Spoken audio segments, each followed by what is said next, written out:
What would you do if you woke up surrounded by lions? Would you scream, run, pray? Now imagine this. You're deep in the African wilderness. No radio, no backup, just scorching heat, a cracked water bottle, and silence. That's where Lucas was, alone, dehydrated and collapsing under the weight of a mission most people wouldn't survive. But what happened next? No one could have predicted, because instead of tearing him apart, the lions did something no ranger, no tracker, no scientist could ever explain.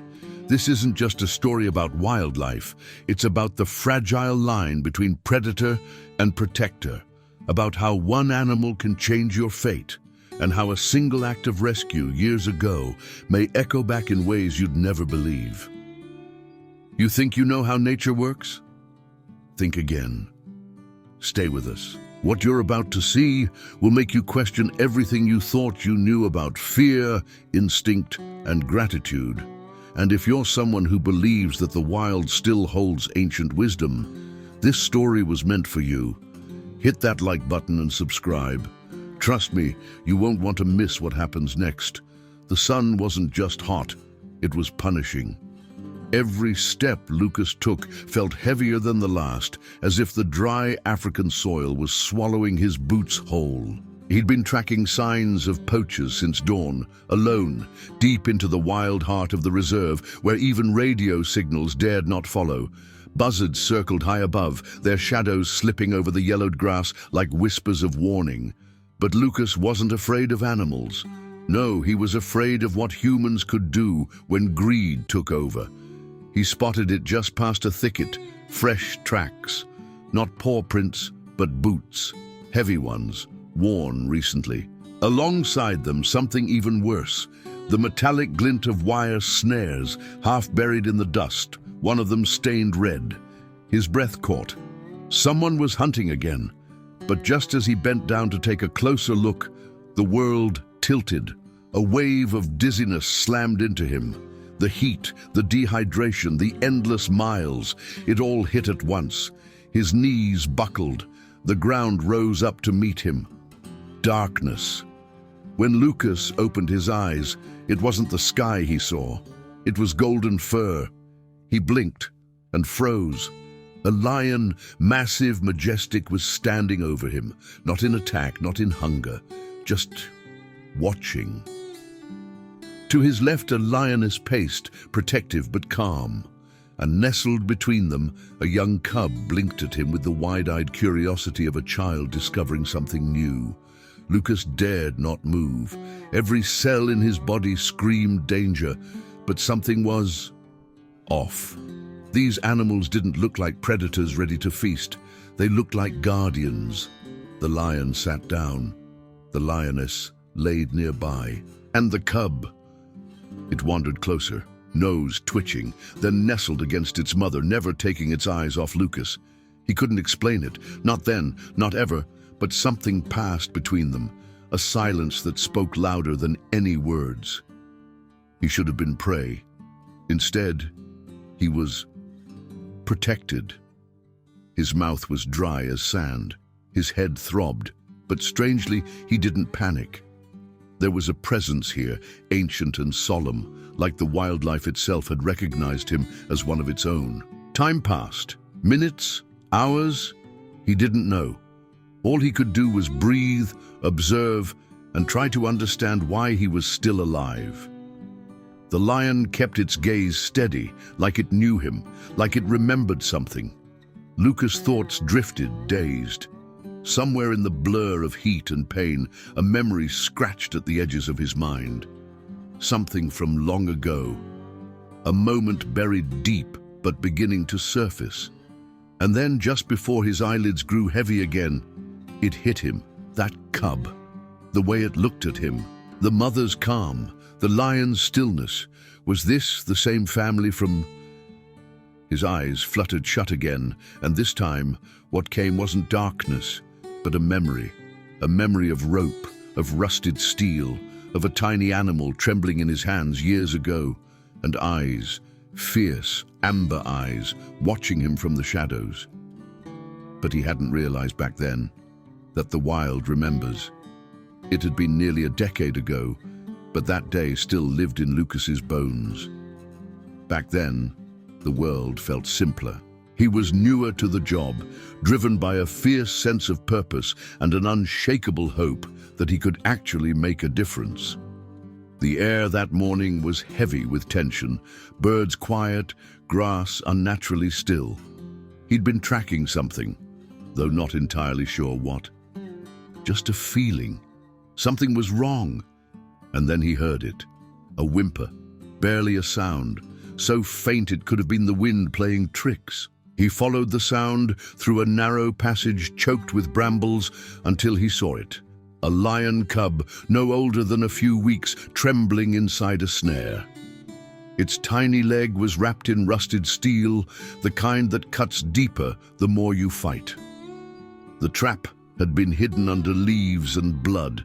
Lucas froze, not out of fear, but because he knew what came next. Where there's a cub, there's a mother. And sure enough, she was there, 20 feet away, almost invisible in the tall grass, except for those eyes, piercing molten gold, locked on him like fire waiting to leap. One wrong move and he wouldn't walk out of there. But then something remarkable happened. She didn't charge. She didn't roar. She simply watched. Lucas kept his movements slow, deliberate. Kneeling, he spoke in whispers, not words the lioness could understand, but energy she could feel. Respect, intention. The cub cried again. It hurt to look at. Lucas pulled a folding blade from his vest. His hands shook, not from fear of the animal, but from the weight of what it meant to intervene, to put himself between the wild and the wound. One careful cut, then another. The snare came loose. The cub didn't bolt. It looked at him, really looked at him, and then limped toward the tall grass, straight into its mother's embrace. But before disappearing, the lioness stood up, fully, regal, towering. She didn't growl. She nodded. Lucas swore it wasn't imagination. It was acknowledgment. A moment shared between two protectors of life, one human, one wild. He never spoke of it. Not to his team, not even to Carlos. Some things felt too sacred for words, but now, lying half-conscious under the sun, surrounded by a lion family showing him inexplicable mercy, that memory didn't feel like a coincidence. Could it be? Could the lion standing over him now, so calm, so aware, be that same cub, grown into his prime? The idea felt insane, romantic, wildly improbable. And yet, it made sense in the way that only the wilderness can make sense. In the way life sometimes circles back with perfect symmetry, the kind of symmetry no human could script. Because in the animal world, survival isn't the only instinct. Sometimes there's memory, sometimes there's recognition, sometimes there's debt, and sometimes debts are paid in ways no one expects. Lucas wasn't sure if what he was feeling was real, but in the stillness of the moment, with a lion keeping watch like a guardian spirit, the past and present folded into one.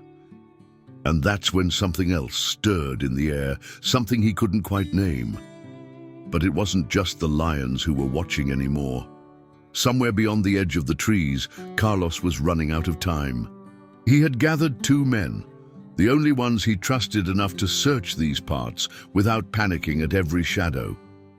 For hours, they'd followed broken twigs, faint boot prints, and torn brush, signs of movement, yes, but no signs of life.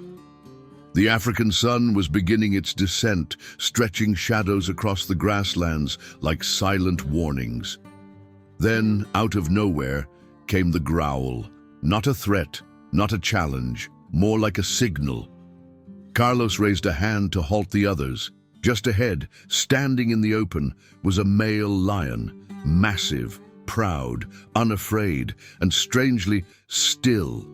He didn't roar, he didn't charge. He looked directly at Carlos and then turned, walked a few paces, paused, looked back. Carlos hesitated. Every part of his training told him to stay put, to never trust the unpredictable rhythm of wildlife. But something else, a gut feeling, the kind you don't learn in books, told him otherwise. So they followed. Step by careful step, the lion led them deeper into the scrub, almost like he was showing them something. It was absurd, unreal. And yet, the tracks beneath their feet suddenly matched Lucas's boots. Fresh. When they found him, collapsed under the shade of a lone tree, the lion was already seated nearby, watching over him like a sentry. And not just one lion. There was a lioness lying protectively beside Lucas's body. A cub, older now but still young, rested quietly at her side. None of them moved when the men approached. No growls, no defense, just presence. It was as if they'd been waiting for the humans to arrive, guardians passing the baton. Carlos rushed to Lucas's side, checked his pulse. Weak, but there. His lips were cracked, skin blistered, dehydration, heat exhaustion, but he was alive, and then the most unbelievable thing happened. As Carlos and the others lifted Lucas onto a stretcher, the lion stood, not to stop them, but to accompany them. Just for a few steps, as if making sure they understood, this man was under our protection. Treat him well. Then, without a sound, the pride turned away and disappeared into the tall grass, their silhouettes melting into golden dusk. None of the men spoke on the way back. How could they? What words do you use when an apex predator shows more mercy than most humans you know? What do you say when an animal doesn't just let you live, but helps you survive? Back at camp, when medics took over, Carlos stayed behind, sitting on the edge of the cot, watching his friend breathe steadily again. In his mind, the image of the lion's eyes wouldn't leave him. They weren't wild that day. They were knowing, intentional, grateful even. And while the others would chalk it up to luck, coincidence, or instinct, Carlos knew better. This was something different. This was a rescue orchestrated not by men, but by animals who remembered, by wildlife that understood something deeper than revenge or fear, something that crossed the line between survival and connection. And as the night fell and the camp lights flickered on, one question lingered quietly in the back of Carlos's mind. Would Lucas remember them too? Weeks passed. Lucas was recovering, not just his strength but his sense of reality. Lying in a hospital bed was one thing, but processing why he was alive was something entirely different.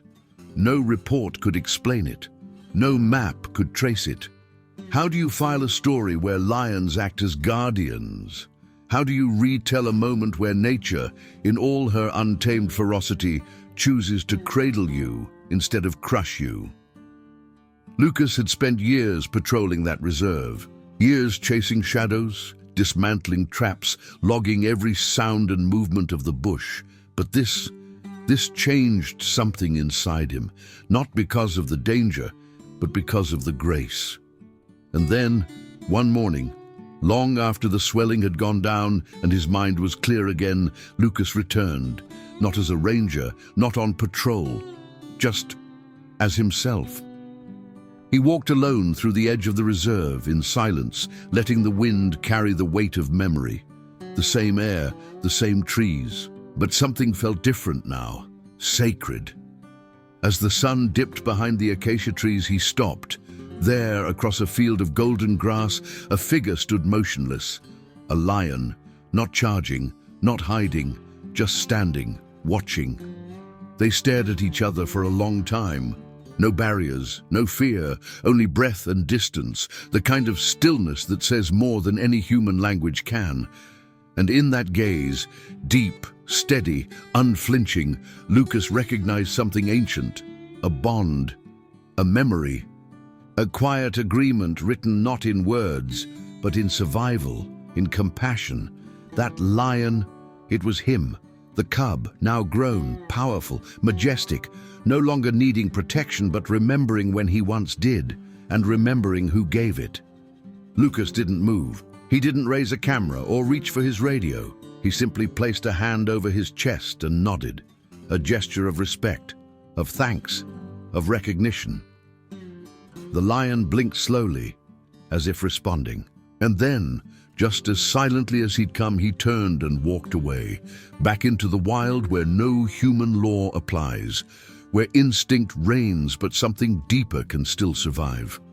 It was not a reunion, it was a farewell, a passing glance between two creatures, once strangers, now forever linked by one unspoken rescue. From that day on, Lucas never spoke publicly about what happened, not in interviews, not in reports. But when new rangers joined his team, he would sometimes take them to that same tree, the one where he'd collapsed, the one where he woke up surrounded by something he could never quite explain. And he'd say just one thing: not everything wild is dangerous, and not everything human is kind. That was his story, and it wasn't about survival, it was about what survives after. What if the wild isn't as wild as we think? What if the lines we draw between human and animal, between danger and compassion, are thinner than we imagine? Lucas thought he was alone out there, but something ancient, something unspoken, surrounded him. Maybe it was the bond he once formed with that tiny cub. Maybe it was the story nature had been waiting to tell through him. Whatever it was, those lions chose not to attack, but to protect. Why? Do animals remember kindness? Can wildlife feel loyalty? And if so, what does that say about the world we live in? About us? We share this planet with creatures far older than our cities, far wiser than our machines. Maybe they don't speak our language, but that doesn't mean they don't understand. Sometimes they understand more than we do. Now I want to hear from you. What do you think made those lions spare Lucas? Have you ever felt a connection with an animal so strong it changed how you see the world? Let me know in the comments. And if this rescue story moved you, imagine what else nature is trying to show us. Subscribe and hit the bell so you never miss a moment of awe, survival, and raw emotion in the wild.